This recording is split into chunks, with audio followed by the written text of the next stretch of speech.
Yeah, chicken soup for your Cowboy soul. We're at the bye week here. Things are going pretty good, 4-2, but you're like, wow, they really did look bad against Arizona, and they looked even worse against San Francisco. Warren Sharp is where we go to, one of our favorite journalists here in the NFL world. He approaches things from a numbers and analytics perspective, and he does a great job of consolidating those into bite-sized chunks that are easy to digest for the fan. All of us can't be as smart when it comes to the numbers as Chiafalo. I'm just a caveman, okay? Yeah, well, aren't we all? That's where Warren Sharp comes in. We do have the fewest touchdowns in the NFL since 2010. And the fewest explosive plays in the NFL since 2009. He concludes the NFL is not as exciting. I would agree overall. You're getting 25% less touchdowns, 25% less big plays. If you're like, wow, the red zone's not cutting away to as many huge ones. There's not quite as many, oh my goodness, can you believe what happened? That is real. And he quantifies it in a variety of ways. He also says there's less enthusiasm around the product right now. I don't know about that. That might be a reach. Maybe you guys see that. I feel like there's less enthusiasm around the Cowboys, but that's just because they took 2 L's. Yeah, I mean, the ratings would say that there's absolutely not less enthusiasm. Yeah. But the reason for the offense slowing down, the rule tweaks the NFL made going into last year were very pro-defense. They've created more pre-snap penalties on the offense, less on the defense. There's less PI. There's more illegal receiver downfield. Yes. There is a lot of that. Which did take a play away from the Chargers. And more emphasis on that is stalling drives out to the point that if you go to the peak of how the offensive changes played out from 2011, that's when they made it illegal to try to hurt the quarterback in any way. 2011, no diving at the quarterback's knees, no hitting his head in any way. Please don't hit him from behind very hard. Like, just get up there and hug him and then lay down, basically.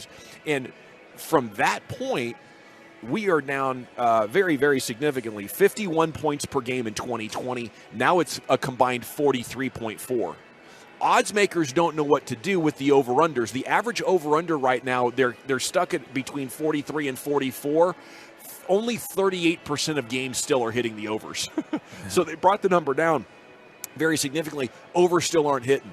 The unders are still hitting. I mean, the Cowboys game the other night, the under hit by 2 touchdowns. Yeah, that's wild. So, on top of that, teams knew for 2 decades we can't turn it over. They're playing defense against turning the ball over. Now they know we also can't allow big plays. And that strategy of limiting the big plays has been getting refined. We're very familiar with the impact that it had on Dak Prescott's efficiency. Even Patrick Mahomes and the Chiefs really, really struggled with this the last 2 years. Ultimately overcoming it and winning a Super Bowl without Tyreek Hill was just amazing. But the reason it didn't bury the Chiefs when they lost Tyreek Hill and the defense adjusted is because every other team is dealing with it. So that's kind of my chicken soup for your Cowboys soul. Yes, this is boring compared to last year. We're getting less explosive plays. This is a league-wide trend. Now, the obvious problem is the best teams aren't impacted, and that's what you're trying to be. You don't care about what the other 32 teams are doing. You're trying to be the best. Mm-hmm. And there is a very good team in Miami that's saying, to hell with all these trends. We have figured out how to counter what the defense is doing. And that is, of course, a lot of cover too, a lot of clog and cover. We see that. But they've also now, Brian, figured out a way to also stop the run. Yeah. The running game is down 0.4 yards this year compared to last. They're dropping more dudes into the secondary to prevent the big plays and also taking, what is that, 9% of your rushing efficiency off the table. So, hello, 3rd and long. And, you need 3rd and long. Say hello to, 6 or 7 dudes in the secondary. Have fun trying to convert that 3rd and 8. So I think this comes to the rule committee. Like, they're going to look at this and be like, wow, in the offseason, we got to make it easier for offenses to make this a more TV-friendly product. But between now and then, you're going to have to deal with this. You know what I think the biggest problem is? I think the offensive line development from college to pro has been a problem. Agreed, 100%. I don't think they're as good as play callers in the National Football League anymore. And I mean that in a way. We talk about the guys. We mention the same guys every week, right? Yeah. Mention the same guys. The guy down in Miami, the guy at the Rams, the guy. How many great play callers are there in the league nowadays? No, that's Five true. or I mean, all of a sudden, what has been the emphasis throughout all of college football and the NFL? Everybody's spreading you out. They're getting an 11 personnel. Yeah. They're Yeah. attacking you with all these wide receivers. Defensive coordinators have been screwed by the rules. So they've got to figure out now They've been ways. working their ass they've off. been- they've Yeah. got to figure out ways to play. Oh, well, how do we play this? We'll play the 4-2-5 is what we'll do. Or they're thinking of different schemes in order to keep A lot more zone in the red zone is what they're doing now. Exactly. Yeah, They're ton more. betting that you can't, in a limited space, run your offense Yeah. in a way that allows them to attack you. The only thing that can hurt us is our defenders turning our back on the quarterback. Just There's- occupy a space. No question. Don't let easy No stuff happen question. here. See, Yeah.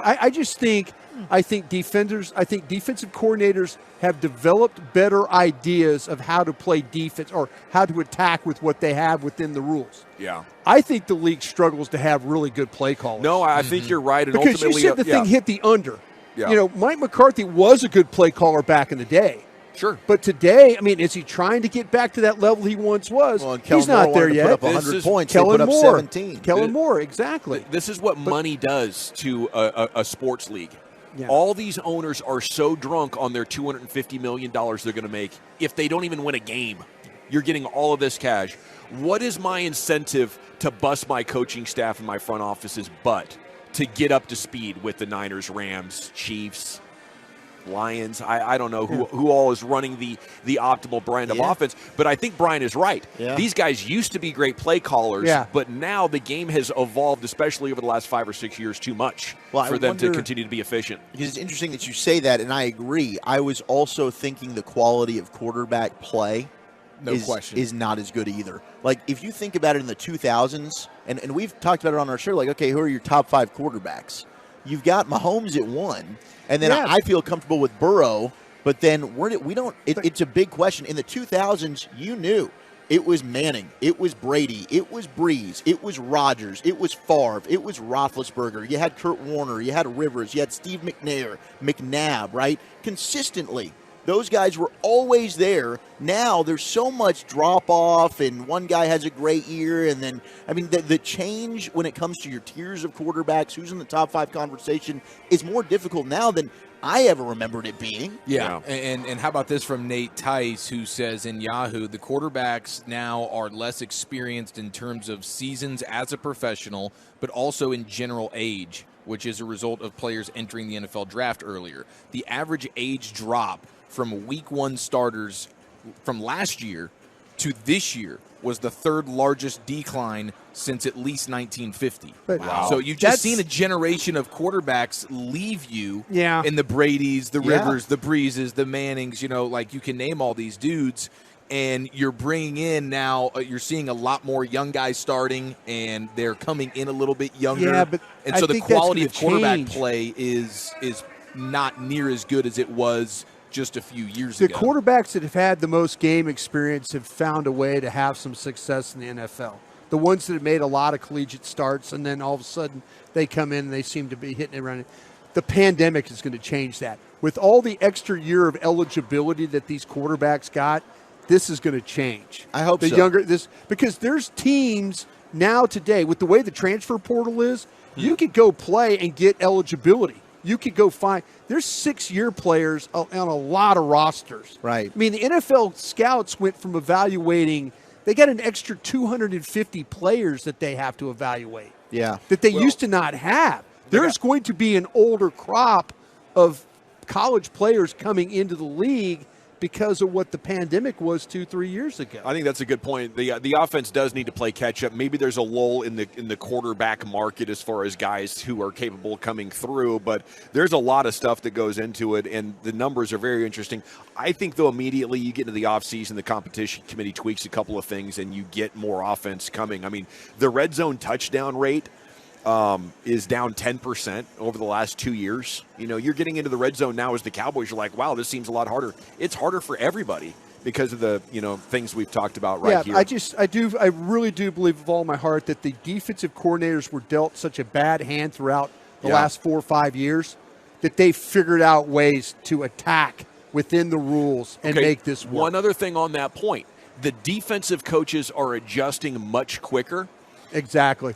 First drive touchdown rates are at close to all-time highs. Yeah. Teams are coming out and scoring on the first Right, drive. right. The defenses are taking note of that and changing. Right. The offenses are pretty much running the same things Right. throughout the game. Right. And that's huge. Like drives 2 through 12 are historically low with the scores.